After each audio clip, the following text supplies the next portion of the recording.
Jadi tidak semuanya yang kiai terjamin, dia enggak semuanya terjamin. Semuanya terjamin itu kalau dia itu muyul, dia memiliki kecenderungan. Dia bisa menjaga giroskopi itu bahwa semua yang dikerjakannya ini untuk hanya sebagai perantara saja, untuk sebagai bekal tambahan menuju ke akhirat. Itu yang perlu kita perhatikan. Maka di antara fenomena itu, ini barangkali bagian yang terakhir. Di antara fenomena yang pertama itu orang yang bertambah ilmu tapi tidak bertambah petunjuk, dia tidak akan bertambah kecuali jauh dari Allah, bertambah jauh dari Allah. Ilmu yang tidak bermanfaat maksudnya, Anda sudah belajar ilmu keduniawian semuanya, tapi ilmu akhirat tidak Anda pelajari. Anda belajar tentang ilmu pengobatan, tapi Anda tidak belajar ilmu jiwa, tidak ada gunanya. Penyakit kanker contohnya, katanya tidak ada penyembuhnya. Tapi kenapa usia masing-masing orang yang menderita penyakit kanker berbeda-beda? Ada pendekatan kejiwaan di sana, ya kan? Ada yang dengan pendekatan kejiwaan sukses. Ketika jiwanya drop, dia juga drop. Ketika kita takut, kita cenderung beser, ya kan? Berpengaruh semuanya. Takut itu ada di mana? Kok tetap aja kita beser, ya kan?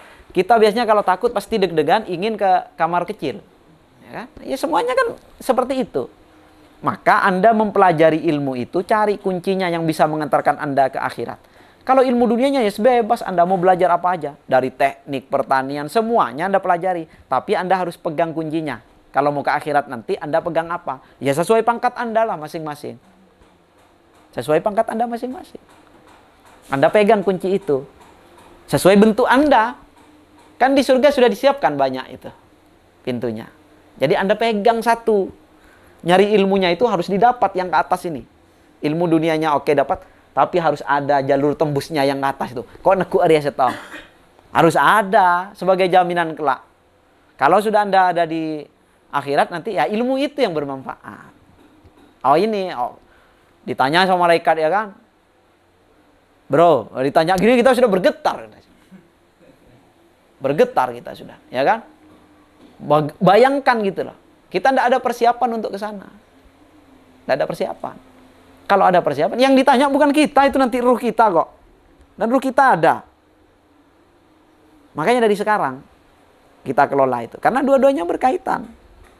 Dua-duanya berkaitan. Yang lahir dan yang batin ini berkaitan. Ada di kita. Kita bawa terbukti sekarang. Kita takut, kita ingin ke belakang. Bro, takut. Padahal itu bukan malaikat, masih teman kita ya kan. Cuma mau nagih hutang gitu. Sudah takut kita. Apalagi bayangkan nanti ada suara malaikat bertanya. Siapa Tuhanmu? Kita belepotan udah. Karena kita nggak menyiapkan untuk itu. Hanya mulut kita yang menghafal jawaban-jawabannya sebagaimana kerpean. Kita hafalkan. Tuhanku Allah. Ya kan? Imamku Al-Quran. Nabiku Nabi Muhammad. Iya sekarang mulut Anda. Nanti yang ditanya itu ruh Anda. Ilmu Anda bermanfaat enggak? Nyampe ke ruh enggak?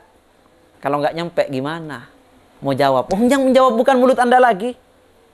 Gimana menjawabnya? Gitu. Makanya Anda, di dunia ini Anda mencari ilmu.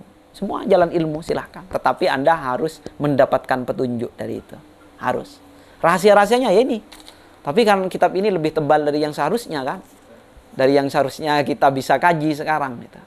Ini panjang karena kitabnya ini. Bisa dibilang ini pendek daripada kitab yang lainnya, sudah ringkas. Tapi ini masih terasa panjang buat kita. Kitab yang setipis ini masih terasa sangat panjang buat kita. Gitu. Tapi insya Allah kita coba terus. Itu yang kedua. Yang ketiga ini, wa an qaulihi sallallahu alaihi wasallam, marartu lailatan usriyabi. Yang terakhir mungkin. Marartu lailatan usriyabi. Marartu lailatan usriyabi. Marartu aku bertemu, berjumpa. Lailatan usriyabi pada malam di mana aku di dalam perjalanan Isra. Pada malam di mana aku melakukan Isra. Tapi yang bukan Nabi yang melakukan Isra ini. Diisrakan gitu. Apa namanya ya? Dibawa untuk Isra. Pada malam di mana aku dibawa Isra. Aku berjumpa bi aqwamin dengan satu kaum. tuqradu, yang yang digunting. Digunting. Tuqradu, yang digunting, syifahuhum, bibir-bibir mereka. Pada malam Isra aku berjumpa dengan satu kaum yang bibir-bibir mereka itu digunting. Bimaqaridha min narin, dengan gunting dari api neraka. Fakultu, maka aku bertanya kepada mereka. Nabi bertanya, man antum, siapa kalian ini? Wahai golongan yang bibir-bibirnya digunting. Qalu, mereka menjawab, kunna na'muru bil khairi wala na'tihi wa nanha 'anil syarri wa na'tihi.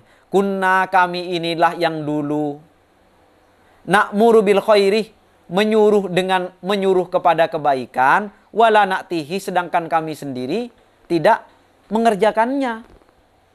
Ini kami dulu yang sering menyuruh orang pada kebaikan, tapi kami tidak mengerjakannya. Wa nanha 'anil syarri, dan kami mencegah, melarang kepada keburukan. Wa na'tihi, sementara kami mengerjakannya, melakukannya. Inilah kami dulu gitu. Inilah. Jadi ketika Nabi di Isra-nya itu berjumpa dengan orang yang digunting bibir-bibirnya, karena mereka ini artinya disiksa di dalam neraka dengan digunting bibirnya. Karena kenapa? Karena mereka sering menyuruh orang melakukan sesuatu kebaikan, tapi dia sendiri tidak mengerjakannya. Atau mencegah dari keburukan, tapi dia sendiri melakukannya. Fa iyyaka ya miskinu, maka hati-hatilah engkau, menjauhlah engkau wahai miskin, antuz'ina litazwirihi, agar engkau tunduk, menjauhlah dari tunduk, litazwirihi, terhadap tipuan setan. Fayudliyaka, sehingga setan akan mengantarkanmu, bihabli wururihi, dengan tali tipu dayanya. Fawailun, maka celakalah, lil jahili, bagi orang-orang bodoh. Lil jahili, bagi orang bodoh. Haitsu lam yata'allam, sekiranya mereka tidak belajar. Kalau orang bodoh tidak belajar, celakalah bagi dia. Marrotan wahidatan, sekali. Wawailun lil alimi, dan celakalah bagi orang alim, orang yang belajar, yang terpelajar. Haitsu lam ya'mal, sekiranya ia tidak mengamalkan, bima alima, dengan apa yang telah ia pelajari, alfa marrah, 1000 kali. Serba repot ini, maka ini akan celaka bagi orang yang belajar. Nah, kalau orang yang tidak belajar itu celaka 1 kali. Kalau kita sudah kadung belajar tidak mengamalkan, celakanya 1000 kali. Mau belajar apa enggak? Ini mulai bidayah sudah. Ini mulai bidayah sudah, mau belajar apa enggak. Nah, peringatan yang ketiga, kalau peringatan pertama itu orang mencari ilmu itu harus mencari hidayah. Kemudian peringatan kedua itu bahwa ilmu itu harus bermanfaat. Yang ketiga adalah apa yang disampaikan harus dikerjakan. Maka repot kalau kita mengajarkan orang secara umum. Apa yang kita ajarkan di sini ini adalah sekedar menyampaikan apa yang ditulis dan diajarkan oleh Imam Al-Ghazali.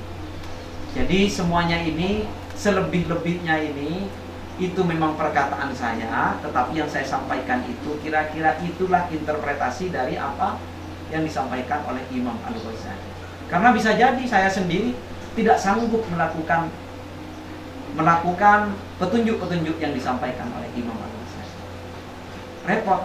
Makanya kalau kita menjadi penceramah itu akan sulit, karena itu semuanya berlandaskan dari ucapan kita semata.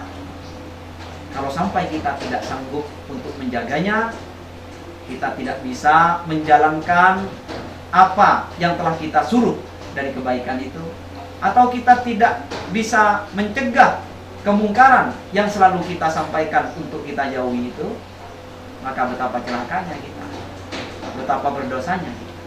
Maka memang lebih baik kita mengkaji kitab Itu rahasia dari mengkaji kitab. Karena kalau mengkaji kitab, ya kita menyampaikan apa yang ada di dalam isi. Barangkali demikian untuk sesi ini. Wallahu a'lam. Wassalamualaikum warahmatullahi wabarakatuh. Waalaikumsalam warahmatullahi wabarakatuh.